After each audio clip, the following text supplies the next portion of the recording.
Hello guys, स्वागत है आपका एक बार फिर एग्ज़ाम स्टडी पर। और आज का जो हमारा सेशन था वोकैबुलरी सेशन, उसको कंटिन्यू करेंगे। तो डेली की तरह यहाँ पर मैं 2 वर्ड्स आपको लिखूँगा और उसके जवाब आपको कमेंट सेक्शन में देने हैं। पहला हमारा है डिस्कॉर्ड और एक है मेमथ। तो इन दोनों के जवाब आपको देने हैं कमेंट सेक्शन में। चलिए शुरू करते हैं। पहला वर्ड लिखा हुआ इमर्स। इमर्स मतलब क्या होता है? देखिए, कल मैंने आपको एक वर्ड बताया था अर्न, URN। अर्न मतलब होता है कलश, जो मिट्टी का पॉट होता है उसे बोलते हैं। तो इमर्स मतलब होता है विसर्जित करना। विसर्जित करने के लिए हमारा वर्ड आता है इमर्स। और कॉन्फ्लुएंस मैंने आपको बताया था, कॉन्फ्लुएंस मतलब होता है संगम और अर्न मतलब होता है कलश। नेक्स्ट वर्ड हमारा लिखा हुआ जंक्चर। देखिए, एक वर्ड आपने सुना होगा जंक्शन।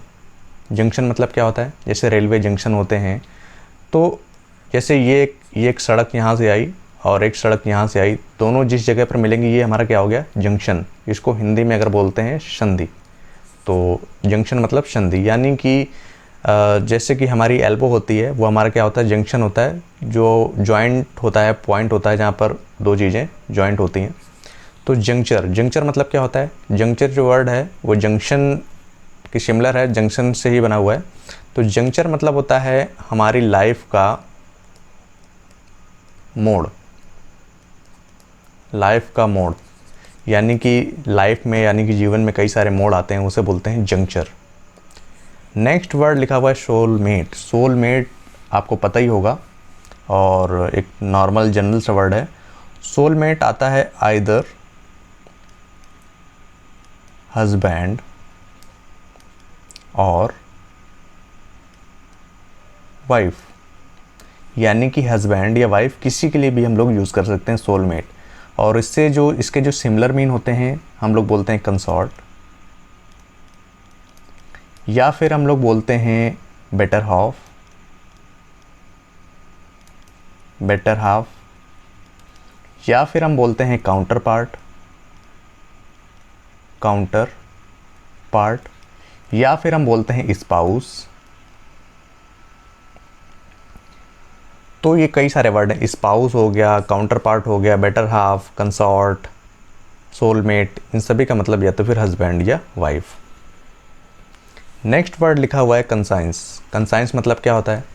कंसाइंस कोई नया वर्ड नहीं है। कंसाइंस मतलब होता है जो हमारी अंतरात्मा होती है, अंतरात्मा को बोलते हैं, जिसे बोलते हैं जैसे इनर वॉइस। आपने सुना होगा, जो अंतरात्मा की जो आवाज़ होती है, इनर वॉइस या इनर सोल वॉइस। तो इनर सोल मतलब भी बोलते हैं, तो अंतरात्मा को बोलते हैं बेसिकली जो हमारी इनर सोल होती है। ये हमारा सिमिलर मीन है। नेक्स्ट वर्ड लिखा हुआ है अफॉरेस्टेशन। देखिए, फॉरेस्टेशन मतलब क्या होता है? यहाँ पे अफॉरेस्टेशन है, फॉरेस्टेशन नहीं है। तो अफॉरेस्टेशन मतलब होता है प्लांटेशन करना। प्लांटेशन करना, यानी कि पौधारोपण करने के लिए हमारा वर्ड आता है अफॉरेस्टेशन या प्लांटेशन। और यहीं पर अगर हम अपोजिट वर्ड की बात कर लें तो वर्ड लिख के आता है डिफॉरेस्टेशन। डिफॉरेस्टेशन, या फिर डिफॉरेस्टेशन की जगह एक और वर्ड आता है जिसे बोलते हैं डिनंडेशन। DENUNDATION। दोनों का मतलब होता है वृक्षों की कटाई करना, डिफॉरेस्टेशन करना। और अगला वर्ड लिखा हुआ है ब्लंडर मिस्टेक। ब्लंडर मिस्टेक मतलब क्या होता है? ब्लंडर मिस्टेक मतलब बहुत बड़ी गलती के लिए आता है ब्लंडर।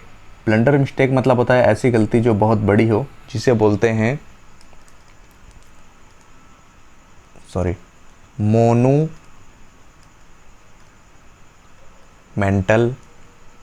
एरर। ERROR, गलती वाला। मोनूमेंटल एरर या ब्लंडर मिस्टेक, इन दोनों का मतलब होता है बड़ी गलती, यानी कि किसी भी बड़ी गलती के लिए ब्लंडर मिस्टेक या मोनूमेंटल एरर वर्ड आता है। अगला है हमारा विल। ये विल कौन सा है? ये हमारा फ्यूचर इंडेफिनिट की जो हेल्पिंग वर्ब है वो नहीं है। विल मतलब होता है जो हमारी वसीयत होती है। वसीयत तो आप सभी जानते होंगे। तो विल मतलब वसीयत, और इसके लिए वर्ड जो हमारा लिख के आता है पूरा, एक आता है टू डाई, टू डाई टेस्टेट, यानी कि बिना वसीयत नाम किए मरना। और या फिर एक वर्ड आता है टू डाई इन टेस्टेड, इसका मतलब होता है वसीयत को नाम करके मरना। ठीक है, दोनों अलग डिफरेंस है। तो विल मतलब होती है वसीयत। नेक्स्ट वर्ड लिखा हुआ है सेलुब्रियस। सेलुब्रियस मतलब क्या होता है? देखिए, ये जो हमारी विल है और विल मतलब एक इच्छा भी होती है, तो उन दोनों में आपको कन्फ्यूज़न नहीं होना है। ठीक है, तो दोनों चीज़ों को आपको याद रखना है। नेक्स्ट हमारा क्या लिखा हुआ है? नेक्स्ट वर्ड लिखा हुआ है सेलुब्रियस। सेलुब्रियस मतलब होता है जो हमारी अनुकूल होता है, कंडीसिव होता है। कंडीसिव बोल सकते हैं या बोल सकते हैं सैल्यूटरी, यानी कि जो चीज़ें हमारे अनुकूल हैं उसके लिए वर्ड आता है कंडीसिव, सैल्यूटरी या सेलुब्रियस। ठीक है, नेक्स्ट वर्ड लिखा हुआ है कंजेंशियल डिसीज। कंजेंशियल डिसीज मतलब होता है वो डिसीज़ जो जन्मजात होती हैं, उसे बोलते हैं कंजेंशियल डिसीज़। नेक्स्ट वर्ड लिखा हुआ है इनेट क्वालिटीज़। इनेट क्वालिटीज़ मतलब क्या होता है? इनेट क्वालिटीज़ यानी कि कुछ क्वालिटीज़ होती हैं जो हमारी इनबॉर्न होती हैं, जन्मजात, या बोल सकते हैं आप इनबॉर्न क्वालिटीज़। ऐसी क्वालिटीज़ जो हमें जन्म से ही मिलती हैं, जन्मजात क्वालिटीज़ कहलाती हैं, इनेट क्वालिटीज़ कहलाती हैं। नेक्स्ट वर्ड है प्लेसबो। प्लेसबो मतलब क्या होता है?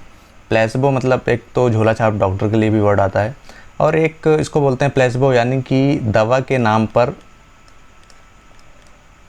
पर कोई ऐसी चीज़ देना जो किसी भी तरह से वो असर नहीं करती है। ठीक है, उसके लिए बोलते हैं प्लेसबो। तो प्लेसबो एक निगेटिव वर्ड है और एक फेक, ये जाली के लिए आता है।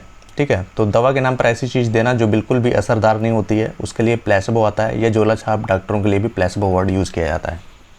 तो वो तो अगर आप सेंटेंस में आता है तो हम उस हिसाब से देखेंगे कि किस वे में इस वर्ड को यूज़ किया गया है। नेक्स्ट वर्ड है गिनिया पिग। गिनिया पिग मतलब क्या होता है?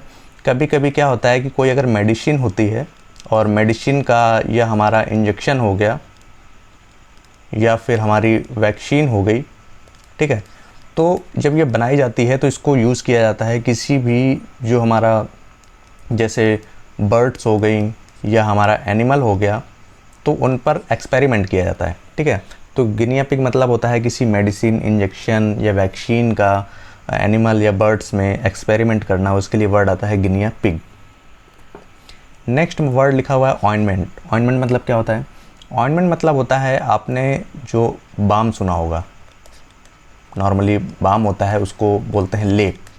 यानी कि बाम का यूज़ कब करते हैं? जब दर्द वगैरह होता है तो उसके लिए हम लोग बाम का यूज़ करते हैं। और ऑइंटमेंट या बाम दोनों का मतलब होता है लेप। और यहीं से कुछ वर्ड हैं, जैसे कि हम लोग बोलते हैं बामी या बोलते हैं सोपोरफिक, SOPORFIC, या फिर हम लोग बोलते हैं सूदिंग। ठीक है, SOOTHING, सूदिंग भी बोलते हैं। तो इन सब का मतलब होता है आराम पहुंचाने वाला।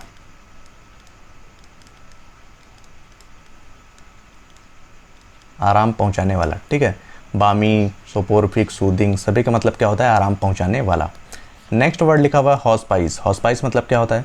हॉस्पाइस मतलब होता है जो वृद्धाश्रम होता है, वृद्धाश्रम को बोलते हैं हॉस्पाइस। और जहाँ पर ओल्ड पीपल रहते हैं, यानी कि वृद्धाश्रम, आपको पता ही होगा हॉस्पाइस। नेक्स्ट वर्ड लिखा हुआ है relapsing of patient. Relapsing of patient मतलब क्या होता है? जैसे कि मान लीजिए कोई व्यक्ति बीमार है और उसके बाद ठीक हो गया, और ठीक होने के बाद वो दोबारा से पुनः बीमार पड़ गया। ठीक है, तो पुनः बीमार पड़ने के लिए जो हमारा वर्ड आता है वो बोलते हैं रिलैप्सिंग ऑफ पेशेंट। ठीक है, तो रिलैप्सिंग ऑफ पेशेंट का कॉन्सेप्ट क्या है आपको समझ आ गया होगा। यानी कि अगर कोई बीमार था, सही हो गया और उसके बाद पुनः बीमार पड़ गया, तो उसके लिए वर्ड आता है रिलैप्सिंग ऑफ पेशेंट। तो गैस, ये थे आज के कुछ इंपॉर्टेंट वोकैब्स, और ये वोकैब्स आपको एग्ज़ाम में देखने को मिलेंगे, श्योर मिलेंगे। जब आप तो फिर आप मॉक लगाएंगे, मॉक आप सॉल्व करेंगे, तो उसमें भी आपको ये वर्ड्स देखने को मिलेंगे। ठीक है, ये केवल एंजॉय के लिए नहीं है, ये वो कैप्स का मतलब आपका जो एग्ज़ाम होगा वो क्रैक होगा। ठीक है, आप बस भरोसा रखें और जितना भी मैं आपको डेली पढ़ाता हूँ वो आप उसको डेली रिवाइज़ करें, और पिछला है उसको अभी रिवाइज़ करें।